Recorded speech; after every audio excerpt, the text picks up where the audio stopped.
Now, the past few days have been frustrating and downright maddening for everyone here in Maine.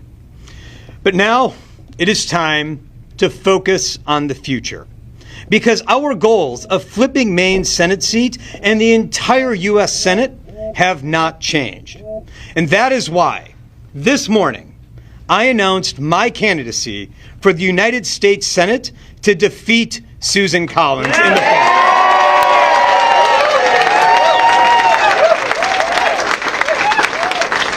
Excellent question. Excellent question.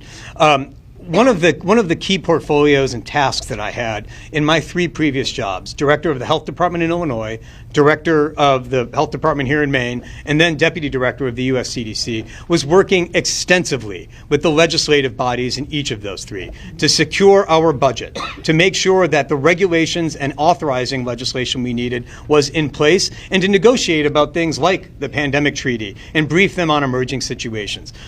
I have had extensive experience working with both state legislatures, but more critically and different from Secretary Bellows and Senator Jackson, I have had direct experience working with the very body that I am aspiring to serve in, the U.S. Senate. I have worked with innumerable senators, briefed them, appeared before committees, and understand the inner workings of the Senate. So I bring that experience with me, that experience knowing how to navigate Washington, D.C. politics for the betterment of Mainers. But there's a more important piece here as well.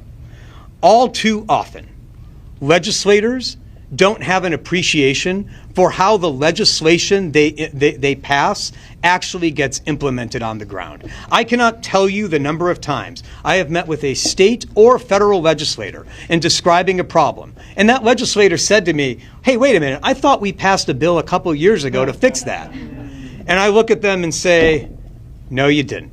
Because you didn't understand how the language that you put on a page would actually translate into policy and action." It's a little bit like trying to drive a car where the steering wheel is disconnected from the wheels. You're turning the wheel, but nothing's actually changing. And so what I bring to the table is a deep knowledge of how laws get implemented and actually go right, or more importantly, go wrong in practice. And what that means is that when I'm writing bills and crafting legislation, I will know to avoid those pitfalls so we get it right the first time rather than having to come back to the drafting table.